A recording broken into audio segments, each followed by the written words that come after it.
Bonsoir à tous. Ce soir, on reprend sur les petites vidéos d'horreur. Avant de commencer, n'oubliez pas de vous abonner et de laisser un pouce bleu et de faire un petit commentaire pour me dire ce que vous en pensez de mes petites histoires d'horreur.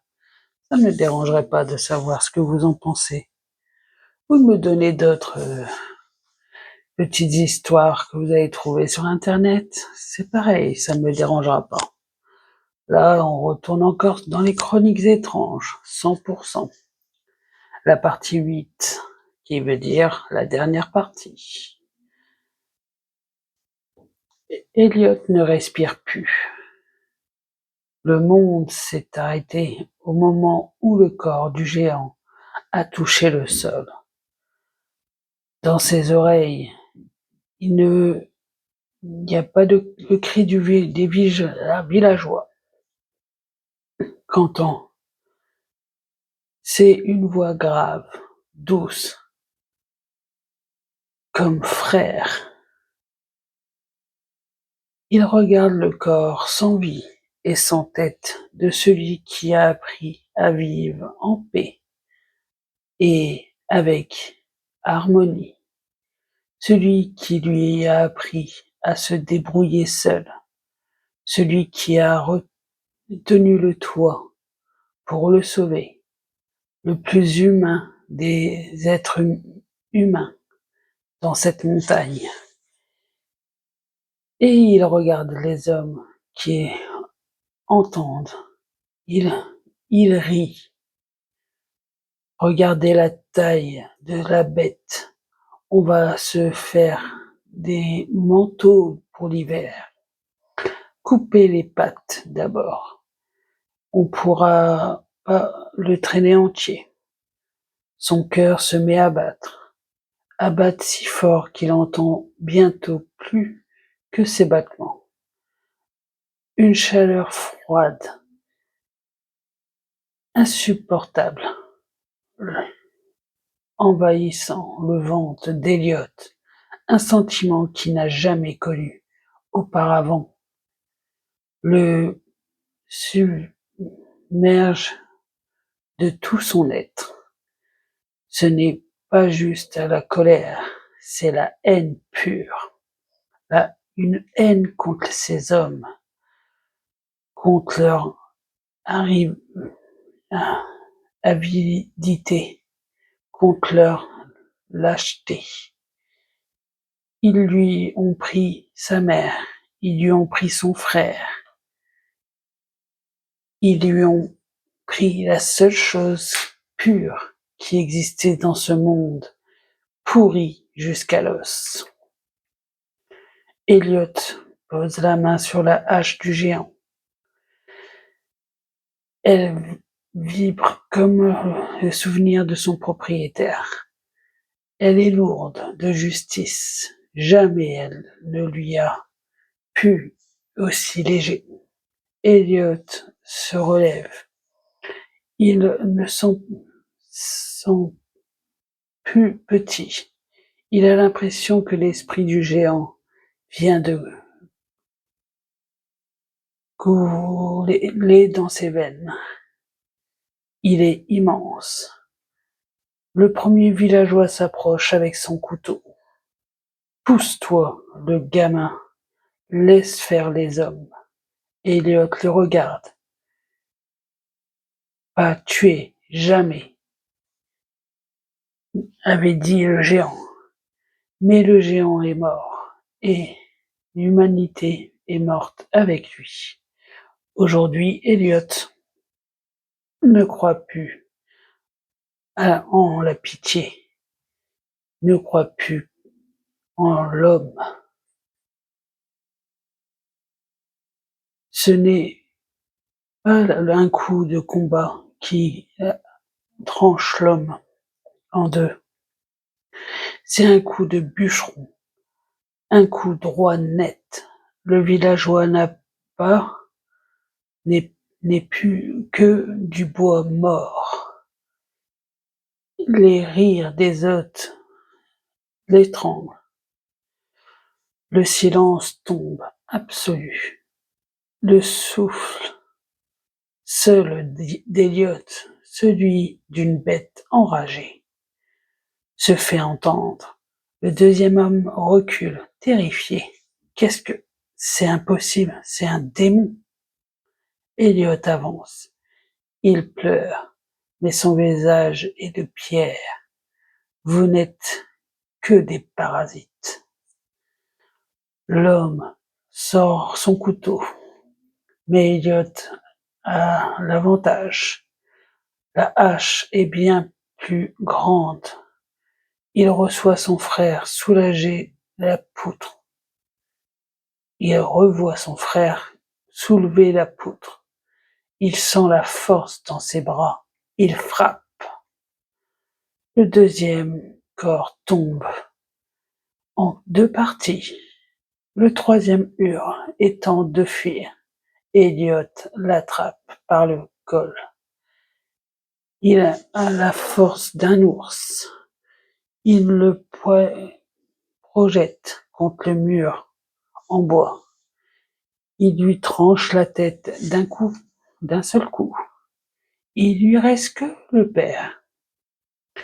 Il a, au fond de la pièce, acculé contre la table, où ils ont partagé tant de repas silencieux. Il tremble. Il est assis il essaye de recharger son fusil, mais ses doigts glissent. Elliot s'approche. Il est couvert de sang, mais celui qui veut faire couler est celui de l'homme qui a tué son frère. Le père lâche le fusil, lève les mains. Il est paralysé, minuscule. Elliot, Elliot, écoute-moi, je suis ton père. Elliot s'arrête. La hache ruisselle de sang sur la tranche. Non, tu n'es rien. Tu trembles comme une feuille. Il n'avait pas le choix. Hurle le père. Tu comprends? On allait mourir de faim. C'était lui ou nous.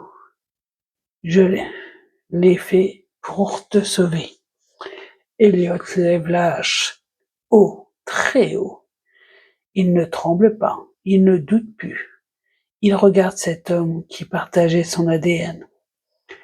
Le père a versé le sang du premier fils. Le second fils versera le sang du père. La dette du mathématique. La certitude est totale. 100%. On a toujours le choix. Gronde Elliot. Il marque une pause, ses yeux plantés dans ceux de son père, comme s'il hésitait,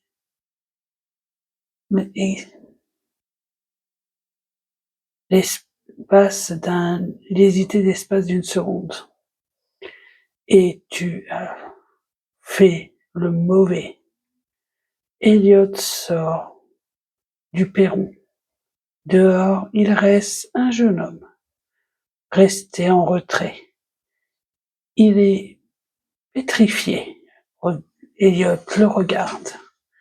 D'un regard blanc blanc comme neige, vide.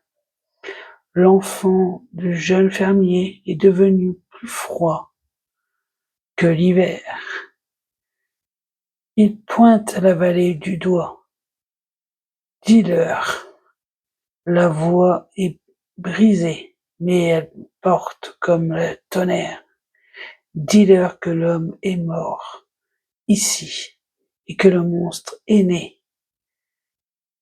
Quoique dépassera la lisière en paix.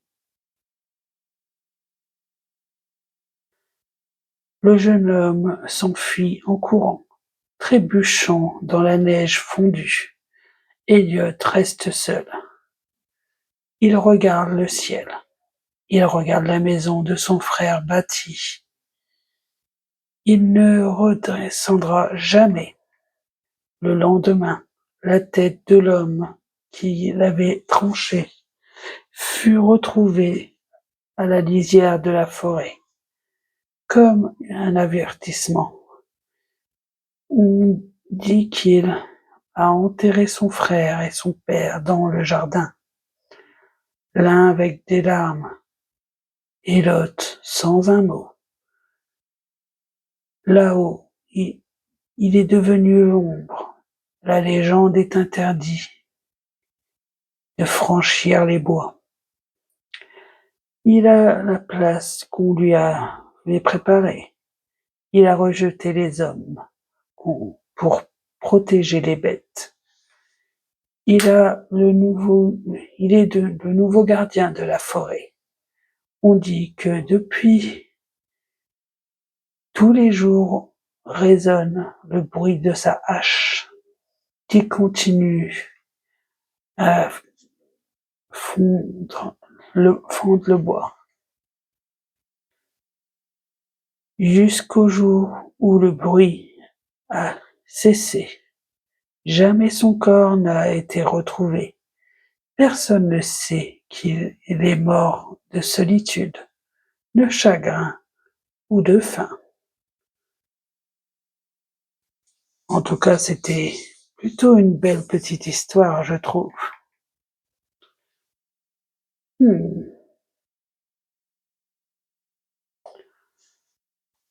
Franchement, ouais, c'était plutôt intéressant cette histoire de 100%. Avant de partir, puisque c'est fini pour aujourd'hui, n'oubliez pas de vous abonner et de laisser un pouce bleu et de me faire un petit commentaire pour me dire ce que vous avez pensé de cette petite histoire de 100%. À bientôt et ne faites pas trop de cauchemars. Au revoir.